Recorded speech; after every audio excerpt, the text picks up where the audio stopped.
हुक्मरान जमात मुस्लिम लीग नून के सेनेटर और मारूफ कॉलम निगार इरफान सिद्दीकी इंतकाल कर गए। सेनेटर इरफान सिद्दीकी 2 हफ्ते से अलील और इस्लामाबाद के निजी अस्पताल में ज़ेर इलाज थे। वो पंजाब से सेनेट की जनरल नशिस्त पर मुंतखब हुए थे। इरफान सिद्दीकी पार्लियामेंट के ऐवान बाला में हुक्मरान जमात के पार्लिमानी लीडर थे। उनकी सेनेट में मुद्दत मार्च 2027 तक थी।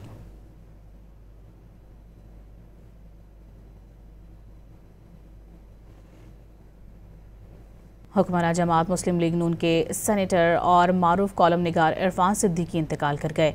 सेनेटर इरफान सिद्दीकी 2 हफ्ते से अलील और इस्लामाबाद के निजी अस्पताल में ज़ेर इलाज थे। वो पंजाब से सेनेट की जनरल नशिस्त पर मुंतखब हुए थे।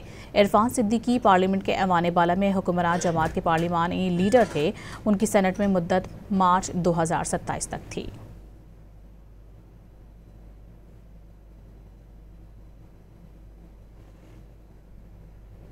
हुक्मरान जमात मुस्लिम लीग नून के सेनेटर और मारूफ कॉलम निगार इरफान सिद्दीकी इंतकाल कर गए।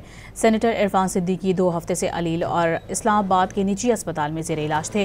वो पंजाब से सेनेट की जनरल नशिस्त पर मुंतखब हुए थे। इरफान सिद्दीकी पार्लियामेंट के ऐवान बाला में हुक्मरान जमात के पार्लिमानी लीडर थे।